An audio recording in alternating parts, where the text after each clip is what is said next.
pace. I'm reading books, learning all the tricks, studying the market, making calculated picks. What's good, everybody? It's your boy Reckless Ray Dinero, and we are back at it again with another Bag Talk episode. And this is actually a pretty exciting one. It's pretty impromptu. I'm actually recording this the evening before because as far out as I got ahead on my videos, I had stuff come up and I'm behind again. So this is actually fresh. I'm recording it on Wednesday evening, October 15th. You will be seeing this Thursday, October 16th, which is a big day. It's my Friday.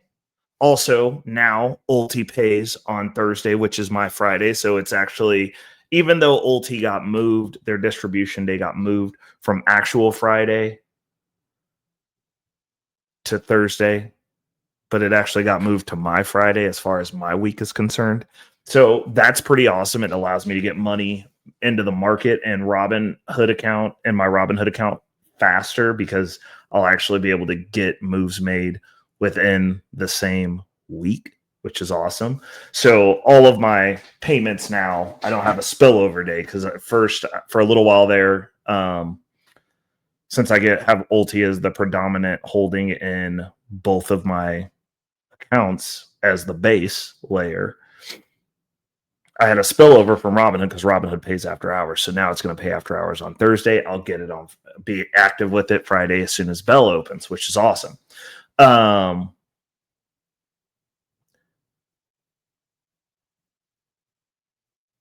I at with this? But oh yeah, impromptu. So we had some big stuff happen, and we're gonna jump into it. But before we get into it, let's go ahead and make sure we hit that like on the way in. Let's go ahead and make sure if you are not subscribed, especially if you've been here more than 2 times, hit that subscribe button so you get these notifications as soon as these videos drop, because it's only going to get more interesting moving forward. Also, share the video. We're in the 400 range for subs. We've crested 400. We're kind of teetering around 400. Got 100 more to go. Got about 3 months to do it in. Would be nice to hit that 500 mark because I got some stuff that I want to do once we get into that range. Not that I'm trying to be a super YouTuber. We're just documenting a journey over here, but it would be nice to get like a cup of coffee out of this, like while I'm doing the documentation, because I'll be working hard. And I got some other stuff that I want to do once we get a little bit of monetization. Because I mean, if I'm going to be up here, I want the channel to be as big as possible, reaching out organically. We did not buy a channel with subs. We do not buy subs. We do not buy engagement. I reply to all of my comments. I read my comments. And yeah, those things, I appreciate all 400 of you that are rocking with me already over here, because this is a new channel. This is actually bigger than my original channel that got shadow banned, which is unshadow banned now, but I don't know what I'm going to put over there. I don't know if I'm going to do anything with it or if I'm just going to leave it be. We'll see. But yeah, so I made a move. I made a play last night, and it was a big one. And I'm not going to lie, I'm a little bit nervous. And it was because I've been going back and forth. I know I have to, obviously I've done the episode about I need to get rid of my car because something breaks on it all the time. Well, had a trip this weekend, came back, and something is now broken from a road trip down to Springfield. So like you drive 3 hours away from home, you come back, the little Lexus's tour of duty is at a close. And it's very abrupt at a close, actually, because it was something that I've been thinking about, mulling over.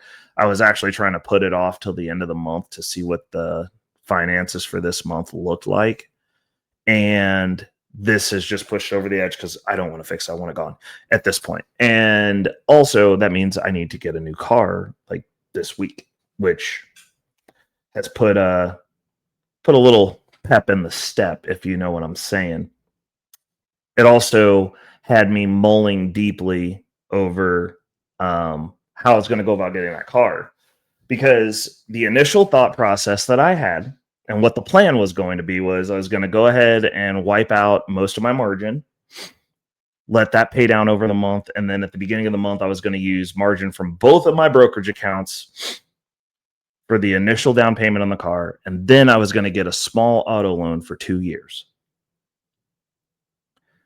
And I was just going to pay the loan off with the dividends and add that in as part of my dividends every month and just pay it out of my account. And in doing that, what was going to happen was I was going to be basically letting my auto deposits into both of my accounts pay down those margins along with the dividends that come in. It was going to put me at a standstill on reinvestment, more or less. And I was also going to have to just sit there and look at debt every day. So I got to thinking, and I was like, how can we monetize this? Because I have a thing. We're trying to monetize everything. We're monetizing everything moving forward because they're debasing these dollars. These dollars are worthless. And in doing so, the dollars just need to be spent. And I know that I'm paying back with dollars that are worth less than the dollars that I originally borrowed. So I got this wild idea, and I've been mulling this idea over too, because I get a lot of credit offers and I get a lot of personal loan offers. And so I was looking at the personal loan and I was like, well, I could just put the car on that, go just pay the car off. Now I know I know math. That's a higher interest rate, but only a little bit. It's only a little bit higher. Like if you're going and borrowing for a used car, my credit, obviously I didn't let it shoot back up to 800, which was another reason I was going to wait till the end of the month. But I mean, we're going in with like around a 742. And I'm looking at it and like the car interest rates for that are like 10% to just get the car. It's like, what if something breaks? Also, I'm going to have to, I'm now obligated with the pool of money that I have, my asset nugget that I have, to pay for this car. So I started thinking, I'm like, man, for 10%, I'm like, I'll pay like 4 more percent and just borrow as much as I want. So I have good credit. And I'm like, these personal loans are like 14%, and I can get more than what I need. So I can get everything taken care of. Just get the car paid off, done, paid for car. Oh, but you've got the loan. The other thing that I get by doing a personal loan is I get additional investment capital. And so that's what I did because it just makes sense to me. I'm like, dude, like I'm going to be paying for this car anyways. What if I basically I'm making the car payment anyway out of my income pool. It's not coming out of my check. It's going to be coming out of my margin. So what if I just got additional funds to invest also to boost my distributions every week? Because we get paid weekly. That's the other great thing. We get paid weekly. The way that I'm set up, we're paid weekly. And, we did a little condensation move. We axed xbty. Those of you who follow me on Blossom, like you see these updates. Those of you who are following me on social media, I'm on Blossom, links down in the description. I'm also on Facebook. I'm also on Instagram. Generally speaking, my plays that I make throughout the day, if you don't want to wait till the end of the month to get the monthly recap, you can see it basically daily on my stories on Facebook, Instagram, and Blossom. I post about it. Also, if you follow me on X, I'm going to start sharing that post over there as well. I don't use X as much as I just don't use X that much. Like if you don't have a verified account, nobody sees your stuff. So like, I just don't use it that much. I'm going to start posting a little bit though. So that's what I did. And I took out the biggest loan that I've ever taken out next to my house. Like it's no. It's bigger than the loan that I took during the crypto bull run to pay off my debt the first time. So I took out a $35,000 loan. Obviously, I was looking for a car to drive for 2 years to get me through the rough patch. And I took out a $35,000 loan for 2 years, which will, you ride that. We're going to be nose to the gridiron for 2 years. I'm not planning on paying that back ahead of anything. We're just going to do the payment, which is the way that I have it rounded and what I'm paying. It's $1,700 a month. And the reason I'm doing that is because even before I got the additional income to invest, that's less than 50% of my distributions now, which means that I could still fund the debt and pay for this thing if I needed to. And I don't have to sell off any stock, sell off any assets, or sell off anything. And I'll be getting probably about, because I've already started funneling money in the market, I'll be getting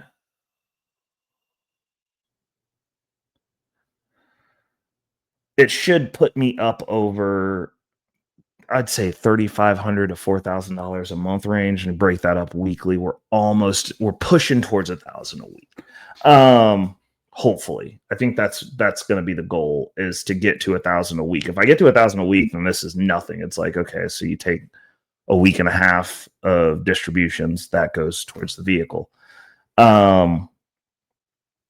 We're also going to still have our direct deposits going in. So I will have some stipend. We still also have our Cash App flywheel that's still going to be in play because it's just $1,000.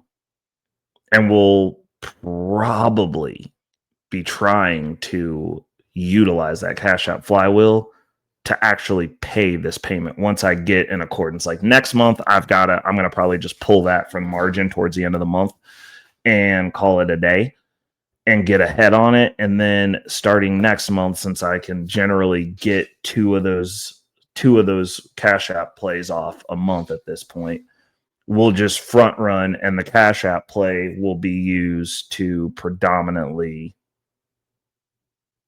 handle that payment. We'll take the stipend off of it to handle the payment. That's what we're going to do. And then after it's all said and done, I should have about 10 grand that's going to be going into the market. We already put 3,500 into the market today, which means that until my margins are cleared, I am not going to be investing my direct deposit. So when I get paid next week, that direct deposit's just going to go in. It's going to go towards what small margin balance is in there. And until that margin balance is paid off, I'm going to be over invested for this month. I'm probably going to be over invested for next month because I'm not doing very large individual buys. Granted, I did split up $3,500 today because it was there, and I was going to buy Bitcoin and I didn't. I'm going to be doing that purchase here after this video. And, we're trying to do smaller purchases, but we're following our loan rules, which means that any loan that we get, 10% off the top goes and sits in Bitcoin, which means I got $3,500. Well, it's not going to be $3,500. It's going to be $3,000 that's going directly into Bitcoin. Going to happen. It's going to probably be it might be $600 $500 buys. We'll see. Because the other thing that I'm doing is I'm trying to wait until I actually purchase the car and have it, because then there's going to be a large stipend of fundage coming out of my account. And I want to know exactly how much I have left, but I know that I'm going to be able to buy the $3,500 in Bitcoin. So I'm going to go ahead and start doing that. I also put a little bit into the market today, made some big buys, and, get that weekly income up and churning. We get paid weekly. So we're going into next week. We're going to have a little bit more. By the end of this weekend, I should have a car picked out. I think I know what I'm going to get. If it's not sold by Friday, then I'm going to get it. And then we'll have the video on that. Obviously, we'll probably have a little bit of vehicular content at that point as well, because I'll have more space. I'll be able to actually set some stuff up in there. So we'll have that also. Yeah, it's just wild. I did it, and it was crazy. It was one of those things where I just said YOLO and clicked the accept the application button and then signed it.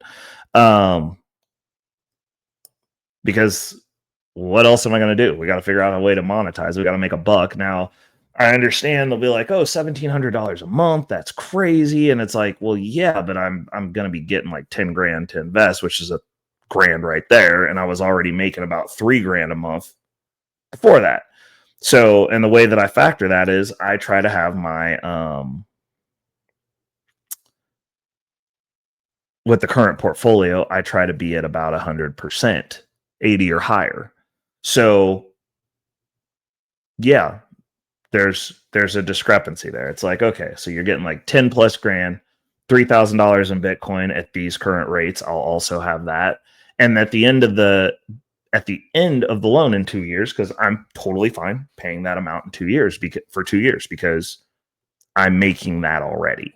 That's coming out of the pretend money for me. That's money that just shows up that I don't do anything for, but sit around in front of this computer and get on my phone app and move a little bit of money around every once in a while. Most of the time sits there. So I've also got that going for me. And at the end of it, I get to keep the Bitcoin that I've purchased. At the end of it, I get to keep the asset base that I've made. At the end of it, that's still going to be generating income because I've been in this space for over a year. I'm still generating income. I'm generating more income than when I first started. The asset pool is growing. We're getting ready to start buying more Bitcoin. We're going to continue to chunk down this debt. Now, we added some debt, but it's not consumer debt because I have to have a car. I live 45 minutes from where my warehouse is. So I got a 45-minute drive to work every day. Like, I got to have a car. I also go on road trips a lot. So, the Lexus is at basically at end of life for me as far as I'm concerned. And it was a trooper. I like my little Lexus. I do. I love the gas mileage. Like, I'm not excited about the additional fuel expense because I'm not getting something that goes the same speed as what I got. We'll put it that way because I am not capable mentally of not having a car that's got a little pep in the step. Now, I'm not necessarily, I wouldn't necessarily say that either because like it depends on which one of the vehicles I go to look at. One of them is actually decently quick. The other one, quicker than what I got and more space. Both have more space. That's the other thing. I'm a grown man. I need a little bit more space. I don't want a ton of space. I don't like gigantic automobiles. I don't run into stuff, but a little bit more space, a little bit of tunability, a little bit of comfort for me and whoever's riding passenger princess. Those are things that I'm looking at doing. And I didn't want to just buy a car and be like, oh, the content's about just buying a car. I was like, how can we monetize buying this car? Like, obviously, I don't have a monetized channel, so it's not like I'm buying vehicles to impress people on YouTube. I would need to be in comfort, and I don't like driving slow cars. Like, I don't come from a history of having slow cars. Like, we used to be out here not sideshowing, but like street racing and stuff. Like, I like fast vehicles. So having something a little bit faster kind of curves that sweet tooth because that's not something that goes away. It's just something you grow up out of because you can't be out here in these streets catching street racing tickets because they're expensive. And apparently now they just do donuts in the middle of the street. They don't even race anymore. It's crazy. But at the end of the day, like, this is kind of the logic of how I'll do things. Cause I'm like, I'd rather pay the extra 4% and have a money making machine. Look at it as startup cost on a business. And I get the vehicle, obviously, which will be usable for a lot of stuff, which is cool. Little bit more utility for me, easier to move things around, be a little bit more organized, have a little bit more space. It's a hair nicer. I mean, luxury car. It's like whatever. I'm not a big flex person, but I do like feature sets. And so for me, most important thing is that there's just more space. Like, that's a big deal for me at this point. Like, I'm in there, it's almost like a clown car. You 6'2" in this little bitty car, like it's hugging you. Like, I don't know, like maybe I'll feel lonely in the new vehicle because it'll have more space and I won't be getting hugged by my vehicle. But just being able to piece it together in my mind and go, okay, well, like, instead of doing the standard, what does everybody else do? Everybody else goes and gets a car loan and they buy more car than they need. They buy the most expensive car that they can. And they have like a $3,000 96-month car payment, whatever. Okay. Not $3,000, but like $900. The actual car payment is not $1,700. It's the total cumulative for the whole loan, but I get to do so much other stuff. I mean, it's going into the income, which I'm using to pay down my debt anyway. So like it's going to accelerate that as well, because now I'll be able to continue reinvesting, obviously with our limiters and our cutoffs. So since I have this cache of money, I'm pretty much done for the month, with the exception of a couple of things that I'm implementing also along with this loan. So what are we implementing along with this loan? So at the end of the month, we're going to take a flat 10% of everything that we made for the month. So if we make $4,000, that is going to be $400, easy round number. If we make, what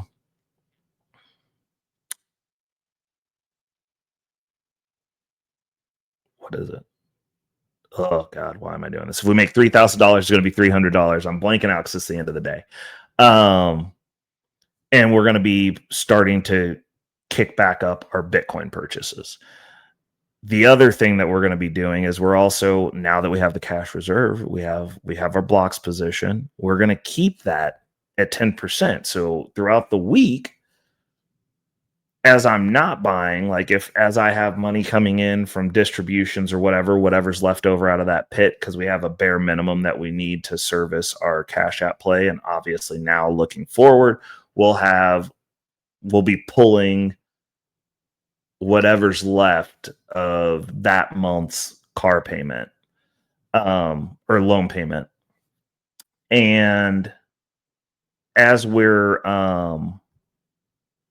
doing that, we'll also be maintaining that 10%, because I went ahead and made it at 10% when I got rid of XBTC or XBTY. I made myself set my account up the way that I wanted it set up, which is you got that 10% cash reserve. Shout out to Wall Street Trapper. He's the one who planted that seed in my head and kept beating it in. And so while I'm not doing it in the traditional sense of like, hey, this is something that's super safe, slow moving, maybe S&P 500, whatever, because it doesn't beat my hurdle rate and I am aggressive AF. I think the best defense is the strongest offense. I'm going to punch. I'll counter punch. I don't want to block. So we're going to do 10%. We're going to just actually, what we'll do is we'll keep stacking in blocks, which is what we're using for our cash reserve. And I've got it set to drip. And then as soon as we get blocks to $100, we'll use the blocks distribution to then buy STRC, which is a flat cash position that also pays a monthly dividend. And we're going to move forward with that as our 10% barrier. And then after we get X amount over that 10%, we'll start selling off and buying into other positions. It's nice having that right now. And as we filter in this, probably about $10,000 into the account in chunks, because we're not going to just be doing $10,000 buys. I ain't got money like that. I'll be scared over here. I'm just a poor boy searching for a family.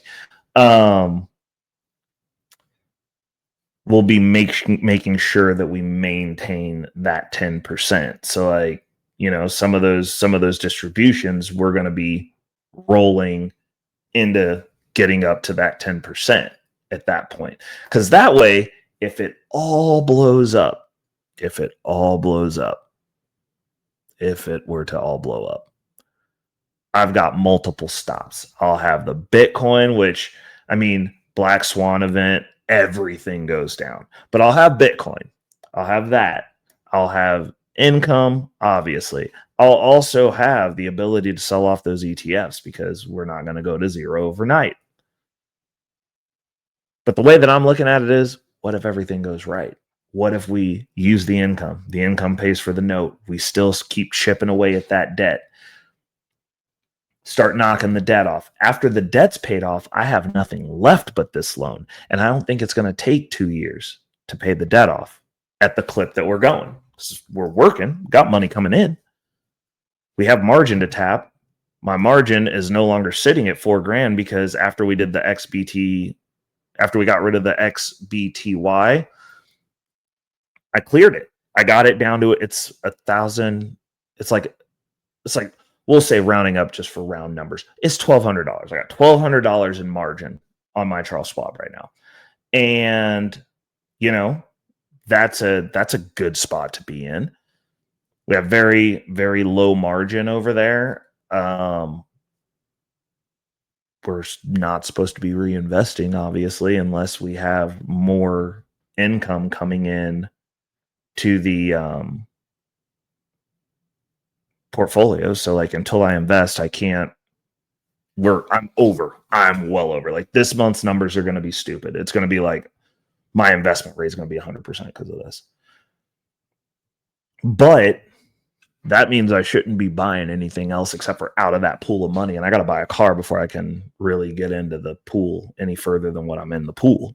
So I got nothing to do but pay down margin at this point. We got a lot of money coming in. So we've got that. We've got the Cash App play. It's looking good. It is looking really good. And I'm going to wait until we get towards the end of the month to see exactly where we're sitting as far as bringing out that next chunk of debt. I'll probably be pulling, not this week. Next week's a payday week. I'll pull next week and we'll deploy into the end of the month. I'll go ahead and get my loan payment out of that margin also. And we'll have my bank account back down to zero. But like I woke up this morning. Oh yeah, by the way, the loans through SoFi. I'm going to have my referral links down there because this is a product that I use. And now that I've used it, I'm investing in the company. Like there's no way I'm not investing in the company. I literally clicked and signed last night. As soon as it was approved, I woke up this morning, there was $35,000 in my bank account. When they talk about fast funding, it's basically instant. Like I don't know that they didn't just put the money in there last night. And I mean, it was cleared, ready to move today. Like there's no pending status. The money is in there and it's ready to go. So probably Friday, I'll be getting a cashier's check out of my bank to go purchase a car. Like it's just, wild that that's the way that we can do things now. But I'm here for it. So that's pretty much all I got. I know. Well, actually, I don't know because you guys either destroy the comments and you're way in there, or no one says anything. And considering this one's like debt, I figured some people might have some opinions. I don't know. Like I'm willing to talk about it though, because I am excited, but it's a little bit nervous. Like that's a lot of money. $35,000 is a lot of money. That's how much debt we started with the credit card debt that we're currently got down to about $24,000. So, like while it's not consumer debt and it's not high interest debt, it's still it's like an additional amount of debt. So like I've got a good chunk of debt now. like it's interesting. And while I'm excited, a little bit scared, but mostly excited. Like I'm excited to see how this plays out, because this to me, and I understand a lot of the finance gurus will be like, that ain't nothing. Because like, I mean, honestly, $35,000 in and of itself is not that much debt to me. I've paid that off before. But like now it's like $50,000 and it's not my house. That's money. And it's investment tied money. It's car tied money. Now, granted, if this blows up, I don't lose the car. It's the other pretty interesting thing about this. But like we're also going to have some home improvement stuff going on that's coming out of that funding. But like that's real money to me. Like this is a real play. Like, and it's interesting because when you have good credit, you have access to personal loans, all that good stuff, and just utilizing those tools and how they can be manipulated in a different fashion than the way that the standard working class, poor, everyday Joe is conditioned to use these things. Like these tools can be used to make money. You can also, go do other things with them. Like, you don't just have to take a personal loan to consolidate debt. Like, there's different ways to play this game, and it's like people don't actually utilize the tools for anything, but just like, oh, well, I'm gonna go get a home, I'm gonna go do this. Oh, I'm gonna go do this. And the interesting thing is, like, now, 2 years from now, if this works, that's another tool. That's another tool in the tool belt that we have access to. Granted, within 2 years, we should be in HELOC territory. We should be tapping the equity of this house, and I'm gonna have a bigger loan than this. But this is training for that bigger loan also, because the HELOC should probably be at a lower rate than this because it's tied to my house. It's more efficient. But we'll get to see this before I do the HELOC, because not everybody has a house that they can HELOC. But a lot of you, I see you guys all the time posting about how good your credit is that you don't ever use. Here's something you can use it for. This is a tool. And if it works, we'll all get to document and celebrate together. And if it doesn't, I'm just going to have to blow up all my portfolios to pay this back. Like, that's just what it is. Like, but having the assets readily available, also kind of nice. And, you know, like, we'll be able to ride this wave and see where we're at. We'll see if we're going to have a fantabulous Q4. Maybe we get a little bit ahead on some of this stuff. Like, maybe we pay the debt down even faster. Like, maybe we get it, because I do intend to have a couple of months payments done at the very beginning, just to be ahead. So that way, as it comes in weekly, I'm not stressing, even though it doesn't matter if it's in the brokerage account. I can just pull the margin. But, you know, just having it there, and we're looking at our margin pool grow. Like, we're having a good margin pool. So I have readily available margin, which also nice. And, you know, as we grow those distributions, this all comes together. This is testing grounds. And then we'll see when we get to the time when it's time for a HELOC, we're going to be jamming, running all sorts of cool stuff with that HELOC. But that's what I've got for today. Tap in with me down in the comments and let me know if I'm crazy or not. I'll make sure to add my SoFi referral links, because they have quite a few for different types of loans. And all I can say is SoFi is pretty freaking awesome. They fund faster than, I mean, I got the fastest I've seen money appear in my bank. Like, it was instantaneous. Like, I got to wait 2 days for Cash App's money to show up. So something to marinate on. This has been another great Bag Talk. Do not forget to like, share, and subscribe on your way out. Best free ways to support the channel. It's your boy Reckless Ray De Niro, the channel's future financial strategies. Until next week, people. Peace. Money on my mind, yeah. Focus, got no time for games, nah. I don't play, man, I'm all about that financial literacy. Investing in my future, building generational wealth. Dollar bills, they be calling my name, but I ain't chasing fame, I'm chasing change. Learn the game, now I'm playing it smart. Putting my money to work, it's an art. I'm stacking paper, building my own empire. No more living check to check, I'm getting higher. Investing in stocks, real estate, and more. Gotta secure the bag, that's what I came for.